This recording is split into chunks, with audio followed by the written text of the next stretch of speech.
Hey, Sandy, did you get the wedding invitation in the mail? Oh, yeah, I did.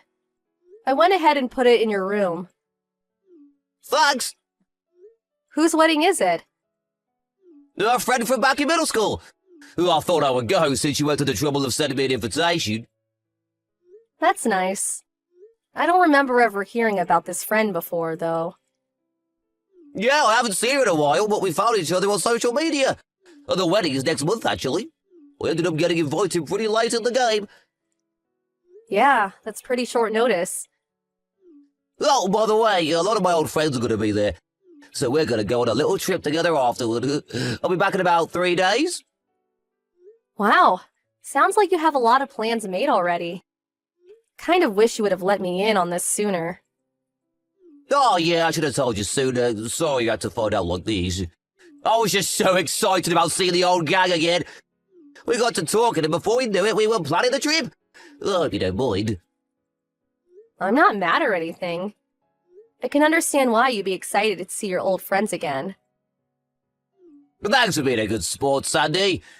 But I'm really looking forward to next month. Well, I'm gonna go do some shopping now. Okay, be careful.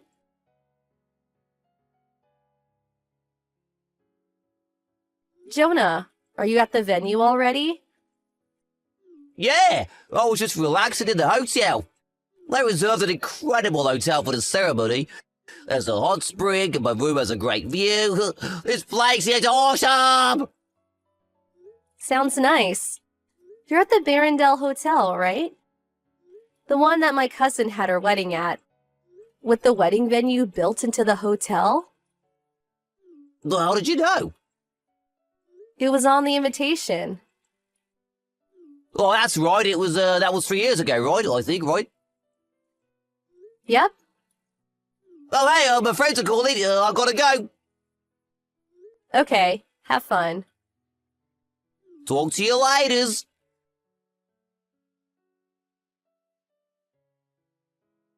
Hey, Jonah, how's the wedding?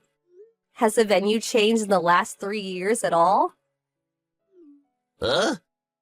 I don't notice anything particularly different. No, it's a pretty new facility, so when I think about it, I suppose it makes sense that not much would change in 3 years.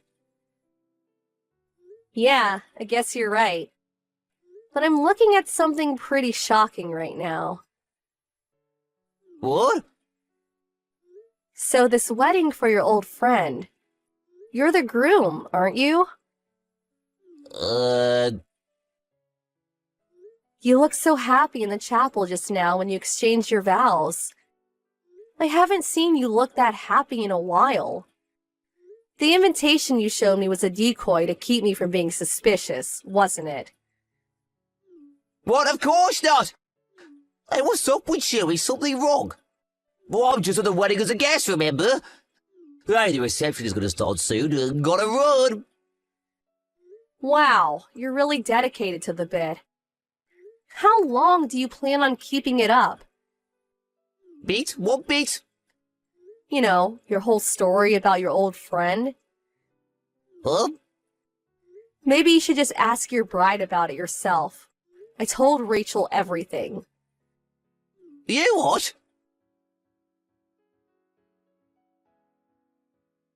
Sandy, why didn't you tell me?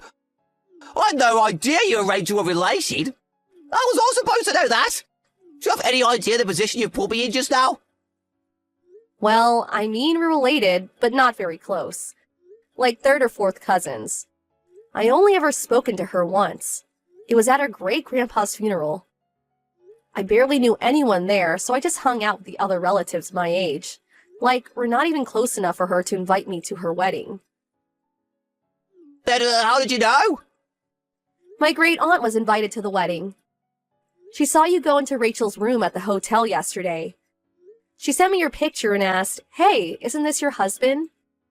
When I saw that, I jumped right in the car and drove to the venue. I sat in the very back row during the wedding. I wanted to see it with my very own eyes. Oh, boy. She probably didn't recognize you by name because you were using your old last name on the invitation.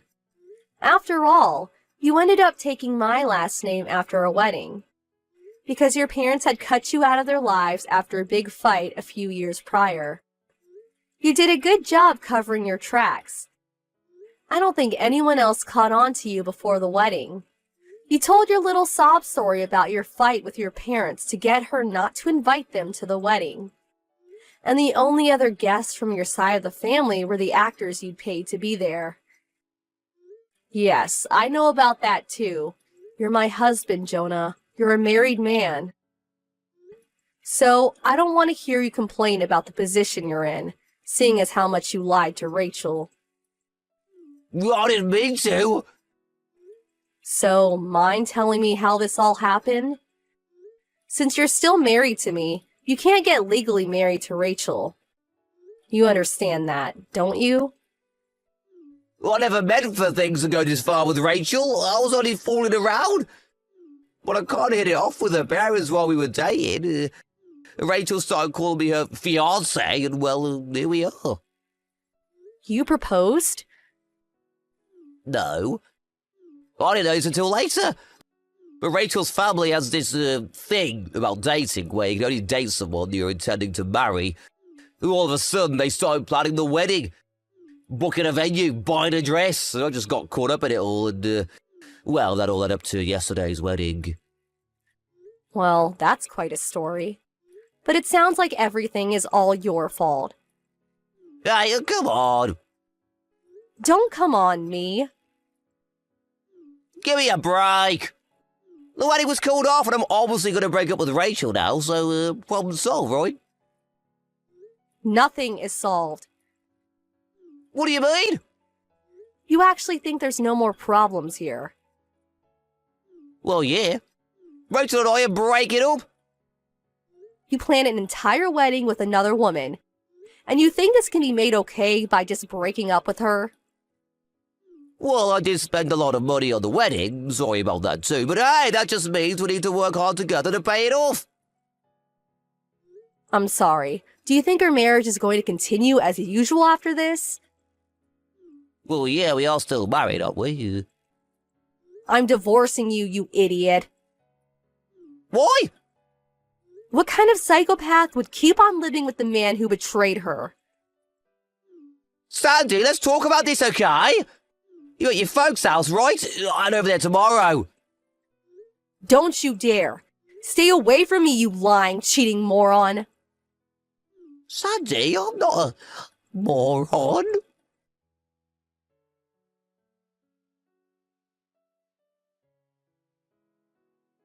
Sandy, please don't divorce me.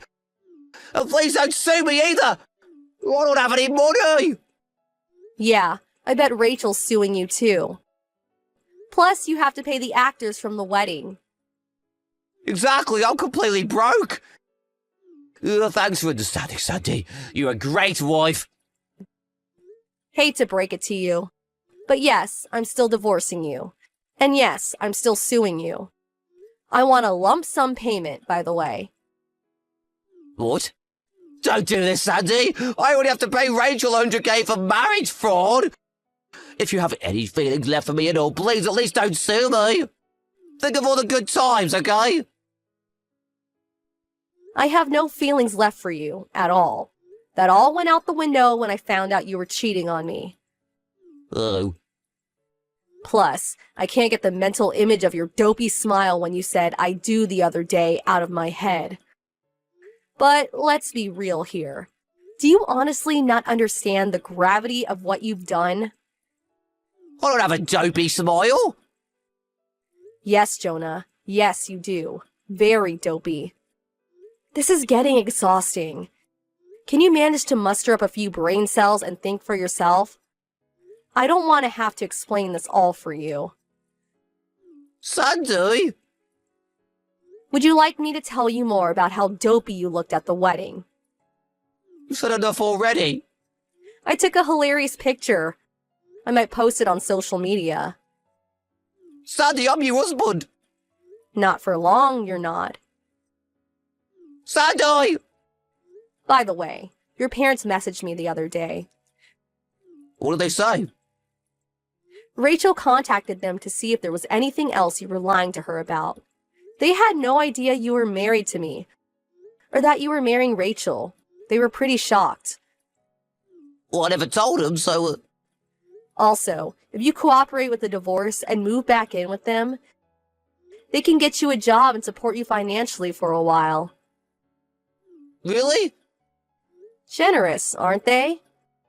You'd better be good to them, got it? Yeah, I got it. Thanks, Sandy. Don't mention it.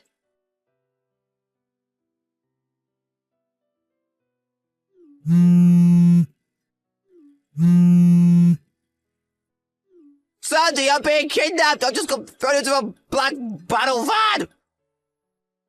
Huh? I went to my parents' house yesterday. I thought I was going to be able to live with them. They said they were going to get me a job with company housing, but they didn't say it would be this company. What company is it? They've got a real bad reputation around here. I don't know if I'm ever going to make it out of here alive. Don't you think you're being a bit overly dramatic? No!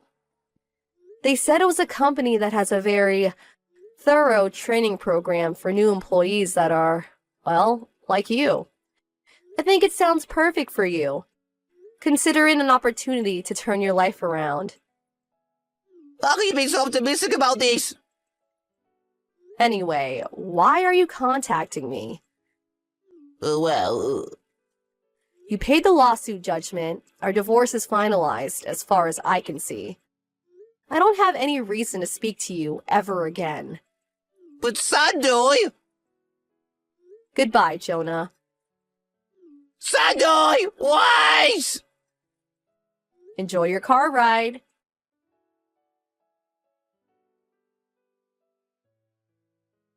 When my husband said he got cut off from his family, it seems like he meant that he couldn't handle their strict parenting style and ran away from home. I don't really know enough to say who was in the wrong, but anyway, Jonah started his work and re-education program at his new company. He's having a bit of difficult time adjusting to his new environment. I know because the other day, he called me from a public phone saying, "Please help me." What a loser. I just said, "You're pathetic," and hung up the phone. He tried calling Rachel too, but she gave him the exact same response. After a few days of crying himself to sleep every night, Jonah seems like he might just be on the path to becoming a semi-decent human being.